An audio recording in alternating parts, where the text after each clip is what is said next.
Hello again. Welcome to another fresh from the theater movie review. It's been a few weeks, but here I am again, and today's review is for the new, getting great reviews horror film, Hereditary. I saw the trailer for this movie before A Quiet Place, and I thought it looked pretty interesting. It looked like it could be a pretty kick-ass horror film. And it was certainly better than the other trailer I saw for Breaking In.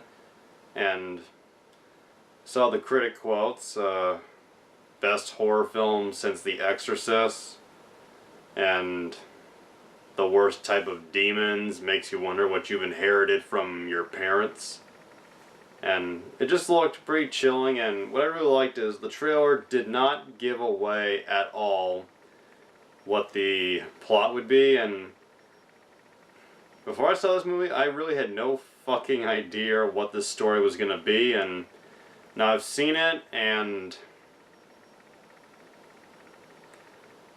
I have mixed feelings on this movie. I'm just gonna start off, I do not think it's a bad film, but it didn't live up to the hype, and I found myself getting pretty confused, and not in a good way, because I know some horror films can be really good when they're confusing, but this movie, the best thing I can compare it to is Lost, the TV show. As in, this movie has a lot of great build-up, a lot of mystery going on. It raises so many questions. And as I'm watching, I'm like, okay, there are big questions here. Good questions, but I started to wonder, is the ending gonna live up to the build-up? And are we gonna get the answers that I feel we're expecting or excited to get? And the movie ends in a way that I'll get into later in the spoilers that kind of answers, but the ending was something that as you're getting closer, I could kind of predict what it was going to be, and even then, it wasn't that great. It wasn't that epic, and like I said, a lot of great build-up, but the ending was kind of lackluster in my opinion. And I know that there are videos and articles being made that explain the ending, but I haven't seen them, so I'm just coming this from a very fresh, just as I saw it, perspective. And this film was very well made, and the writer and director of this film is a guy named Ari Aster, and I think his directing is pretty great, and the writing, like dialogue and interactions between the characters, was pretty good. But I think his storytelling could use a little work, just in the sense that, as I said, you can't just build everything up and then give kind of a predictable or half-assed explanation for why everything is the way it is. To some, it will come off as either disappointing or lame. Like, again, as I said, parallel to Lost. Although I don't think this ending will disappoint people. It may make people go, huh? Now, before I get into the spoilers, the things I really liked, great cinematography, and the music was pretty cool. Had a very classic haunted house score feel to it, done by Colin Stetson. Just great spine-tingling sounding music, and the cast of this film was pretty fucking solid. We had Toni Collette as the main character, the mother of this family named Annie Graham, and as her kids. We have Alex Wolff as Peter, Millie Shapiro as Charlie, and interesting to see him again, Gabriel Byrne as her husband Steve, and man, he is getting old. And it feels good to see him in something. Like, he can be a pretty good actor, and it was good to see him here. At first, his character of the husband was a little not very three-dimensional, but he got very, very interesting as the film went on, and by the end, I think he was the character I felt the most sorry for, just for what happens to him. And while he can be kind of an asshole at times, he's being an asshole for understandable reasons. Like, the plot is Annie Graham's mother, who apparently suffered from severe mental illnesses and could be maybe manipulative and just emotionally abusive. Her mother has died and she's not sure how to feel, and I guess she feels like she was put upon her whole life, and without realizing it, she maybe has picked up some of the characteristics of her mother, and she has her own dark secrets or past that she tries to suppress, and further tragedy strikes that just drives another wedge into this family, and it all leads to stuff involving cults, rituals, magic, and at times you wonder, I wondered, is all this happening, or is everybody crazy? As the film goes on, you get a better idea of what probably is happening, but then again, the way it ends, I'm not really sure exactly fully what is entirely going on, and I know some horror films, ambiguity can really work and even make it at its scariest, like in Rosemary's Baby, but I really felt a little let down as far as wanting to know exactly what exactly everything was, and well, it kind of explained. There was so much shit going on, I really couldn't fully figure out what was truly happening in the end. Is everybody nuts? Is the supernatural just that strong? I really don't fucking know. Last thing I'll say before I get into the spoilers are the actors who play the kids are very good. Alex Wolff, he is pretty good here. He gives a powerful performance as a troubled kid who suffers a lot of tragedy and trauma, and this kid can cry as far as tears are concerned.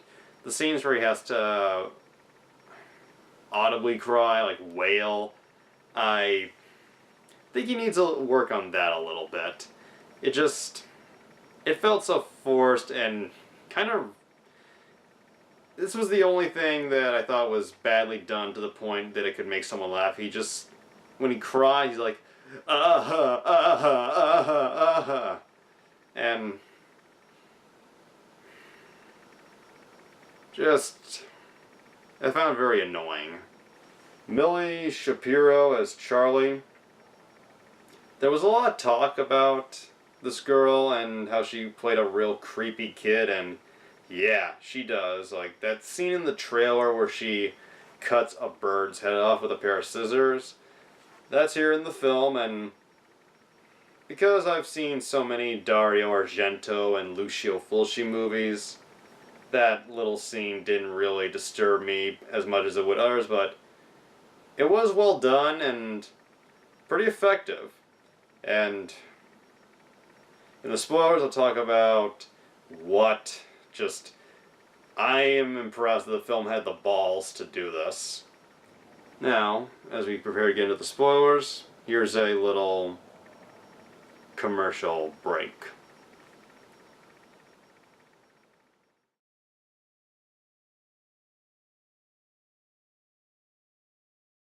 For the past couple of years, I've been watching people on YouTube do review shows, where they give their thoughts as well as do a lot of comedy. People like the Nostalgia Critic, the Cinema Snob, the Blockbuster Buster, and so many fucking others. And like all these other movie reviewers, I've given myself a review nickname. It's something that I think will grab people's attention. Will let you know immediately that I'm a movie guy. And it's a name I'm sure that no one else has thought of using. The Unusual Suspect. I don't want to sound too full of myself, but it just feels so great when you come up with something so original.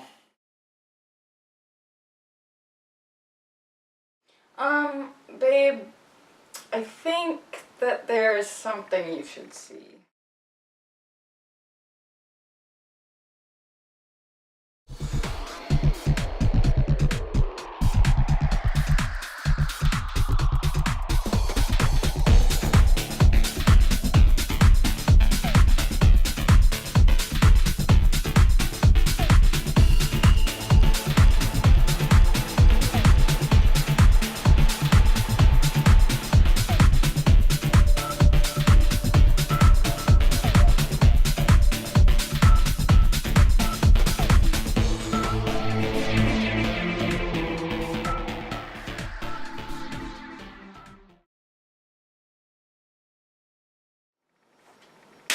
Okay, spoiler time.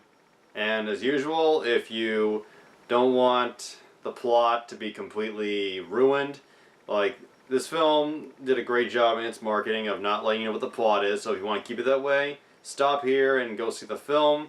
But if you want to hear my full thoughts on the whole movie, stay.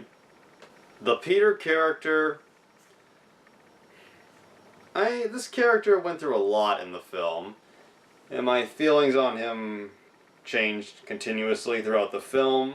He doesn't have an unlikable personality, but he does a lot of stupid shit that teenagers do, and he really fucks up near the end of the first act of the movie, and here's what happens. He gets a text inviting him to go to a party where there's probably going to be drugs and he might have a chance to get laid. So he asks his mom to go, not giving away all the details and saying just enough that she will let him go, but it's obvious he's not the best liar, and I don't know why she makes him bring his sister, who is apparently 13. I thought she was 10, but he brings her along, and it's a crazy party with teenagers. They're making all types of food and smoking weed, and it's funny how no one really seems to be like, who brought the kindergartner? And it's established early on that Charlie has an allergy to peanuts, and while there we see this shot of these girls chopping up nuts and the brother wanting to get a chance to score, tells Charlie to just go get a piece of chocolate cake, and it's pretty easy to pick up what happens. There's nuts in the cake, and this causes Charlie to just go into shock and can't breathe, and to the brother's credit, he immediately drops everything to try and get her to the hospital, but even then, as she's going through all this pain and he's driving, I just kept thinking, this is all your fucking fault, asshole. Like, okay, you were forced to bring her along, but by not remembering just how, I guess, sensitive she is to that kind of stuff, what could hurt her, and just not looking out for her, this is what happened. And as he's driving her at high speed on the road, she desperately cracks a window and sticks her whole head out trying to get the air in. And the brother, going really fast, goes too close to the side, and I was genuinely shocked by this. The girl, she's sticking out, and they accidentally crash into a telephone pole, and Charlie, her head completely comes off. I'm like, holy fuck. They just knocked the head off of a 13-year-old. Yeah, I give horror movies credit these days. They're getting gutsier when it comes to murdering little kids. And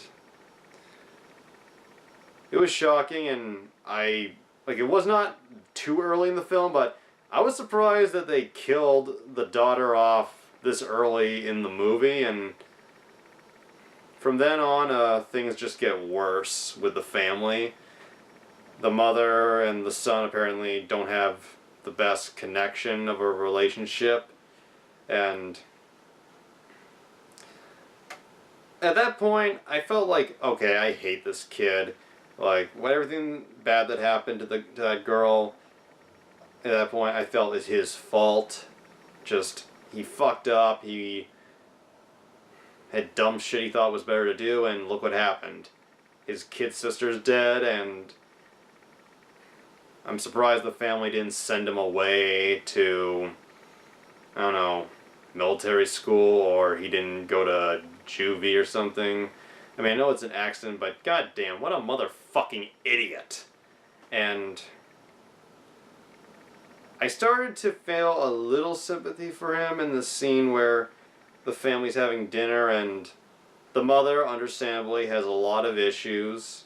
She's been through a lot, just not with her daughter dying, but with her mother having died, and just how horrible of a relationship that was. But the scene where the three of them have dinner is very uncomfortable. Like, anyone who's had an argument with their mom, maybe their dad, but I feel like those who have had arguments and have a complicated relationship with their mother could really relate to this scene. It's just, the son feels like his mom hates him, and he is being a little, I guess, insensitive, but the mother, she explodes on him, and this felt so real. I could feel the pain, and this kid, just the tears building up in his eyes, just, there's nothing worse than having your parent just lay into you like you are the biggest burden in the world. And doing all this, she screams about how she works and slaves for him, and she feels like everybody blames her for their problems, like he blames her for the pain he's in, or something like that. And not saying she's completely unjustified in her anger, but this just feels, I know I'm repeating myself, it feels real enough that it's uncomfortable, where you have a mom who feels like she does everything for her family, for her kids, and while she does do a lot, it almost feels like she's oblivious to her own faults. Like, she feels like because she does a lot, that means there's nothing wrong on her side. Like, she's not oblivious, unaware, or that she has an excuse to never be reprimanded or point out for the problems she causes or bad things she does or feels. In a latter scene, we see that, yeah, she has done some pretty bad shit. We find out, like, she meets a member of this support group for people who have lost loved ones, that she apparently suffers from sleepwalking, and while she hasn't done it in a few years, there was an incident that apparently traumatized her kid, where she woke up after sleepwalking just as she was flicking a match, after apparently dousing herself and both her son and her daughter in paint thinner. And when explaining this to this fellow member, she says in an almost dismissive way, "It was while I was asleep." Like she doesn't want to admit just how serious and how fucked up that whole thing is. And the quote that was in the trailer of best horror film since The Exorcist. Okay, after seeing this movie, I'm like, back up a little. But something this movie has in common with The Exorcist is, well, I don't really, I love The Exorcist, but when I watch it, I don't really view it as a horror movie. I mean, it is a horror movie, but I feel like The Exorcist is more powerful as a drama, and Hereditary kind of, at times, feels like a drama about a dysfunctional or complicated family, just the troubles of relations between family, and, well, that's a lot different than what The Exorcist was about. I feel like the drama element is pretty strong here. The film goes on, and the son continues to just break down, and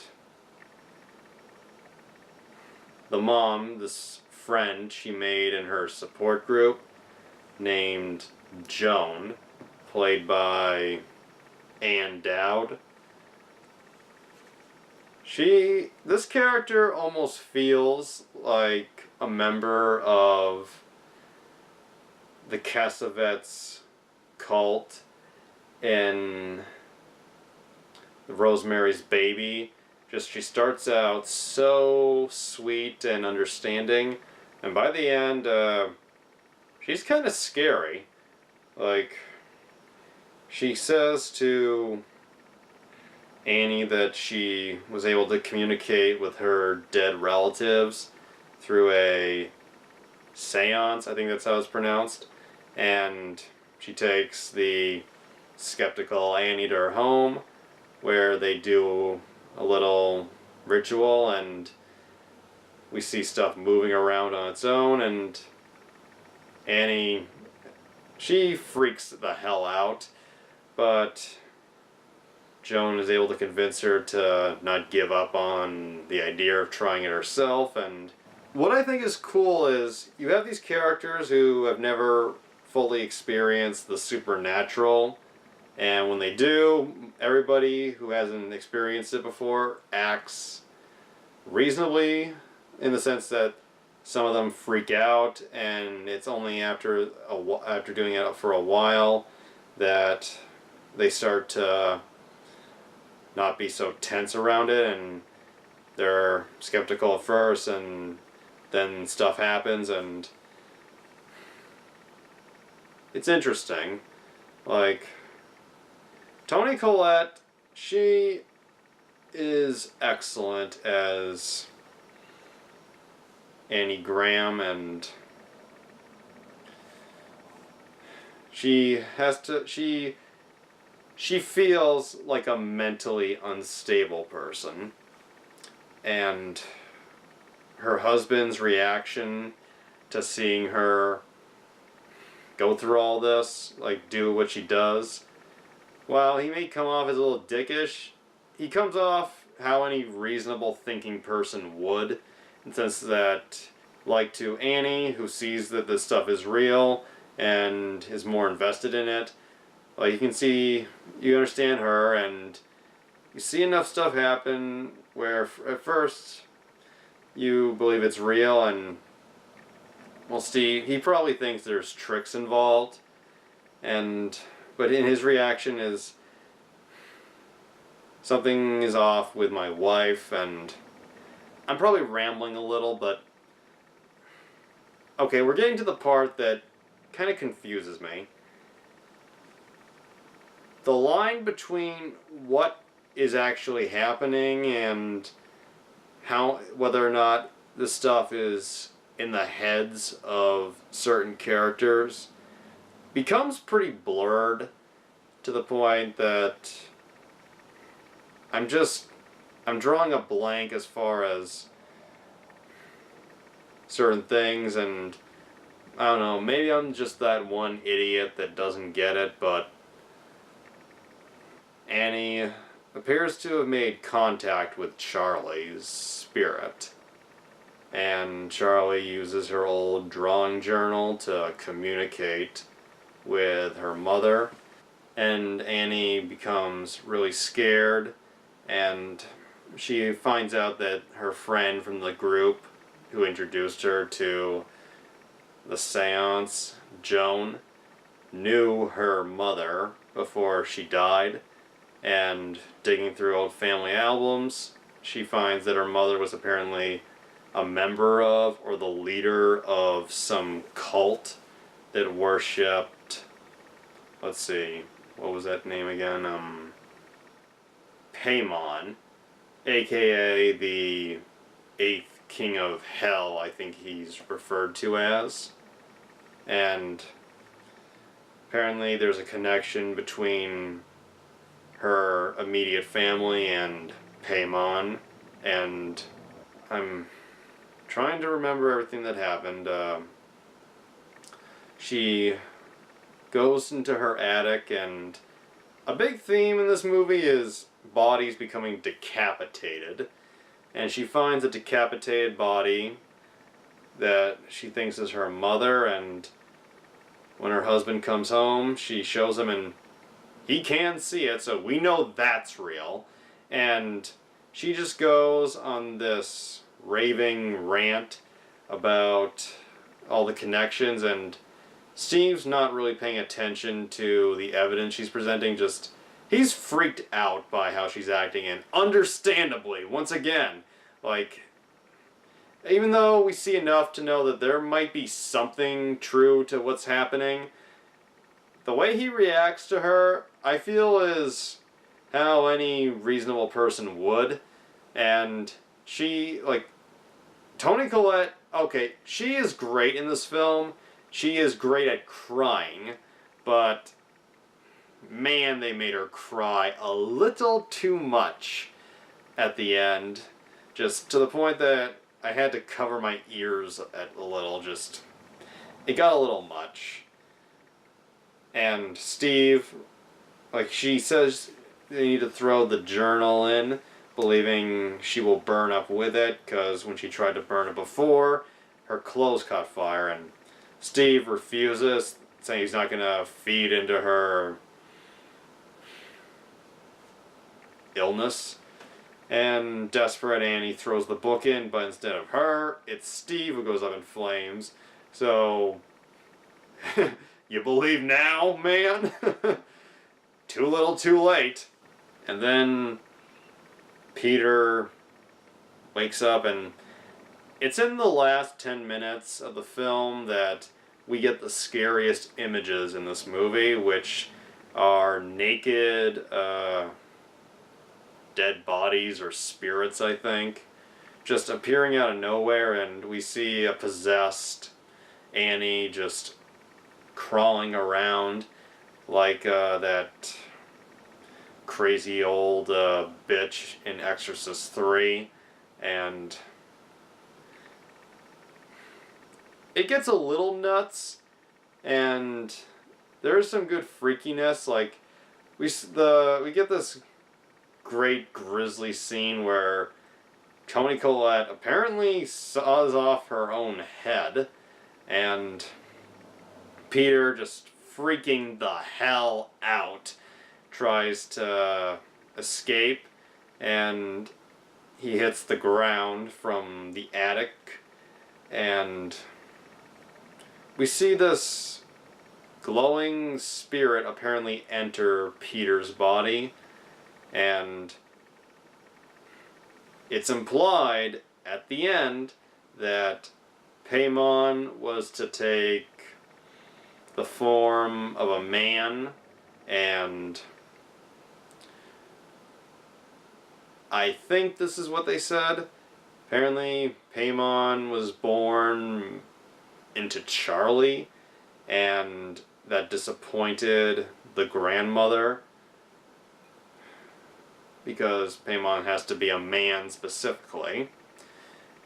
So, after Charlie died, Paimon apparently has now been going around trying to find a new host, and now he's in Peter, and the spirits, or maybe they're alive, the cult members, gather around Peter in the family's treehouse in the backyard.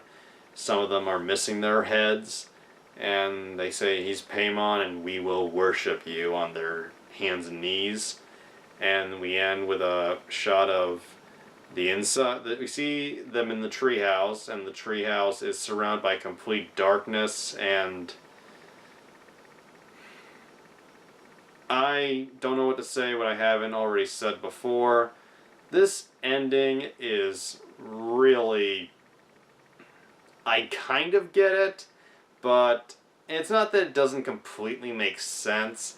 It's just that I kind of saw it coming, and even though I could see it coming, it could have been great if it was done on a more grand and epic scale, or if they had been a bit more disturbing, but it just felt a little lackluster. Felt like it didn't go all the way, and even then, even though we saw enough that could imply this was all real, I'm not saying everything was just in the mind of this family that all has mental illnesses, but I don't know what to think. And I feel like that's the biggest problem for me, just a lot of great build-up and questions, but not enough fucking answers. And the ones we get are just not good enough. If I interpreted the ending wrong in any way, or if I just didn't get it, guess that's all on me, but that's just how I feel after seeing this movie. And despite that, this film is very well made. It looks great, and there's some pretty damn good imagery here, and the cast is fantastic.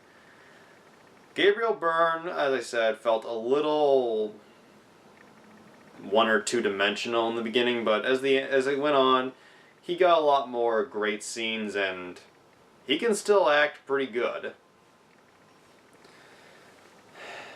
The actress who played Charlie, Millie Shapiro, she played a good freaky kid, and just because I can't resist telling a joke in bad taste, and this probably will come off as a bit mean, especially to this young actress, but she does look pretty freaky, and with how her head is shaped, the kind of almost mushy look to her, I was almost expecting there to be a twist at some point in the film that Charlie was the product of some incestual relationship.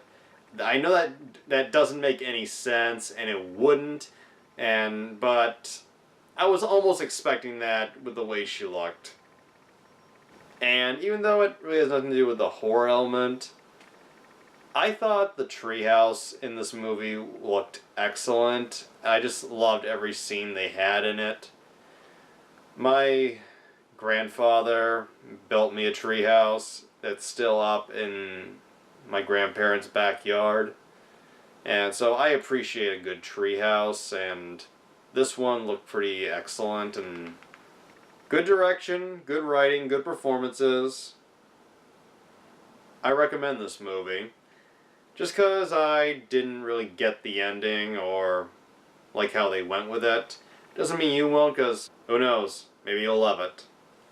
My final rating would be, on the 10-star scale, I would give this movie a 7.3. And on the 5-star scale, I give it a 3.5. I think those are fair, fitting ratings, and